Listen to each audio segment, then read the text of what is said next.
সহজ বিকালের কিছু নাস্তা বা সকালের ব্রেকফাস্টের আইডিয়া দেব।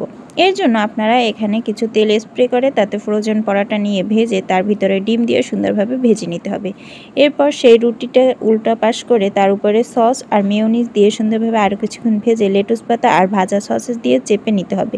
এরপর সেটির মাঝখান দিয়ে কেটে বাচ্চাদের সার্ভ করুন। মজাদার একটা নাস্তা বা বিকেলের আইডিয়া। আরেকটা প্যানে তেল ব্রাশ করে ফ্যাটানো ডিম দিয়ে তার উপরে স্লাইস করা রুটির টুকরা বা পাউরুটি দিয়ে এটিকে কিছুক্ষণ ভেজে নিয়ে উপরে কালো জিরা ছিটিয়ে দিতে হবে। এরপর সেটি কিছুক্ষণ ভাজা হয়ে গেলে উল্টিয়ে নিতে হবে। এরপর সেই ডিমগুলো চারপাশ থেকে উঠিয়ে এর উপরে আবারও কিছু সস দিয়ে লেটুস পাতা, টমেটো বা যে কোনো কিছু দিয়ে আর চিজ দিয়ে আপনারা এটিকে সাজিয়ে বাচ্চাদের সামনে পরিবেশন করলে কিন্তু খুব সহজেই এটিকে খেয়ে নেবে।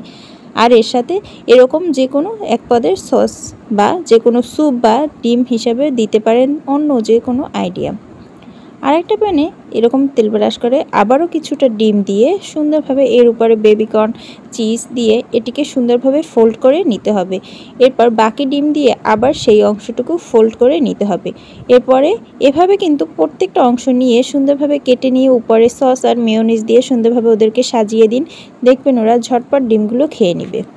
এরপর একটা বলে কিছু পরিমাণে পানি ফুটিয়ে তার ভিতরে ডিমগুলো সেদ্ধ করে নিতে হবে। এভাবে আপনারা ডিম সেদ্ধ করার আইডিয়াটা কিন্তু নিয়ে নিতে পারেন। বাস ডিম সেদ্ধ হয়ে গেলে তাতে ঠান্ডা পানিতে নিয়ে খোসা ছাড়িয়ে এভাবে মাঝখান দিয়ে কেটে নিয়ে নুডলসের ভিতরে দিয়ে দিবেন। নুডলসটাও খাবে, ডিমও খাবে, আর এটা কিন্তু খুব স্বাস্থ্যকর।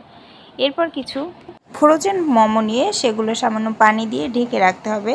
এর উপরে ফ্যাটানো ডিম দিয়ে নিতে হবে। প্রত্যেকটা সুন্দরভাবে ডিম দিয়ে কালো জিরে দিয়ে তার উপরে স্প্রিং দিয়ে এটাকে ভেজে নিলেই হয়ে যাবে মজাদার বিকেলের একটা নাস্তা। তার সাথে দিয়ে দিন এক বাটি স্যুপ, শেষ খাওয়া দাওয়া।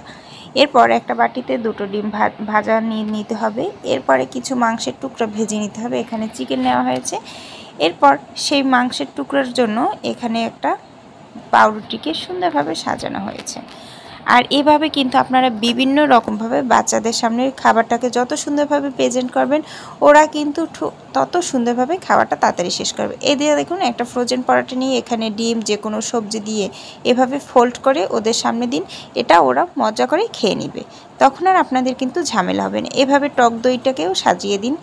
ওদের যত সুন্দরভাবে ওদের সামনে প্রেজেন্ট করবেন তত খুশি। এরপর একটা পাউরুটি নিয়ে সেটা মাঝখান দিয়ে কেটে ডিম, তারপর সসেস, তারপর যে কোনো সবজি দিয়ে মাঝখানে আবার অংশটা দিয়ে চেপে ভালোভাবে আটকে নিতে হবে।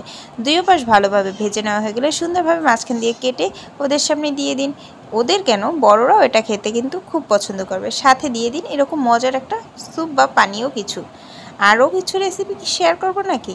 এর জন্য আরও কিছু ডিম নিয়ে নিলাম। এখানে ডিমের ফ্যাটানো অংশ দিয়ে সুন্দরভাবে এটিকে পাতলা করে ভেজে নিতে হবে। এরপর এটিকে টুকরো টুকরো করে কেটে নিতে হবে। আর কিছু নুডলস দিয়ে দিতে হবে। তার সাথে যে কোনো রকমের সবজি, যে কোনো রকমের শাক নিয়ে তার সসের ভিতর সেগুলো ডুবিয়ে আর মোমোটাকেও দিয়ে দিতে হবে। আর গাজর দিয়ে দিলাম, ডিম দিয়ে দিলাম।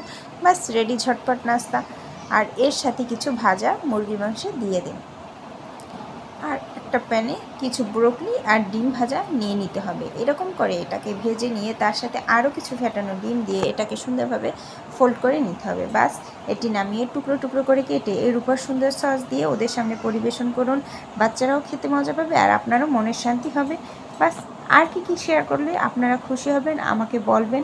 আর কোন কোন রেসিপিটি আপনাদের ভালো লেগেছে তা কিন্তু বলবেন। আমার এই আজকের ভিডিওতে অনেকগুলো রেসিপির আইটেম আপনারা পাবেন। এই যে দেখুন একটা টার্টের রেসিপি, আর এই টার্টটা হলো ডিমের টার্ট। আর এই একটা হলো ভাতের সাথে কিছু পরিমাণে সবজি, সসেস আর কিছু শুকনো সবজি দিয়ে তা হাতের সাহায্যে একটা বাটিতে বা একটা কিছু ডিজাইনে বসিয়ে নিতে হবে। এরপর সেটার উপরে সুন্দরভাবে কিছু চিজ আর সস দিয়ে মেয়োনিজ দিয়ে সাজিয়ে নিব। আর দিয়ে দিব কিছু পরিমাণে স্যুপ।